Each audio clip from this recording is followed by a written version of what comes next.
Well, 2 months ago, as the coronavirus was becoming more and more of a crisis in this country, I put together 7 Ps to help us think about how to respond during this time. But we also need to think about planning. Tonight, Boris Johnson is announcing some of the plans maybe for the future as the lockdown changes.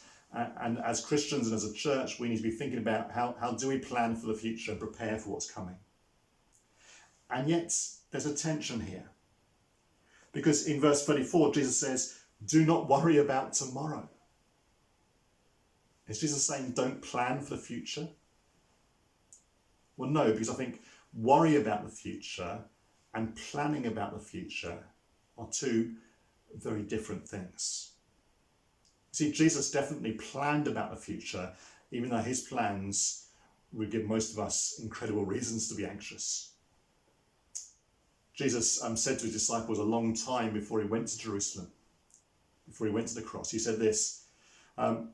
He explains this in Matthew 16:21. From that time on, Jesus began to explain to his disciples that he must go to Jerusalem and suffer many things at the hands of the elders, chief priests, and teachers of the law, and that he must be killed and on the 3rd day be raised to life. Jesus had a plan, and that plan meant him going to the most traumatic and horrifying experience of his life, and far more traumatic and horrifying than any experience we will probably ever face, his death on the cross. And yet Jesus wasn't anxious about it beforehand. If he was, he probably wouldn't be able to have gone through the plan.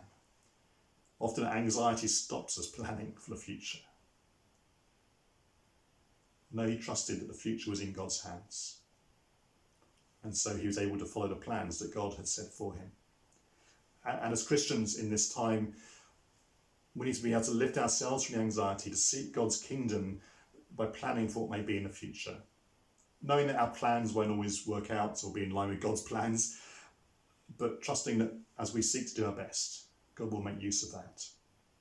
And as a church, we need to think about the future. We need to think about what life will be like, what changes we may need to make, how we can learn lessons from this time of lockdown as we move forward to the future. Planning is still important. It's part of seeking God's kingdom.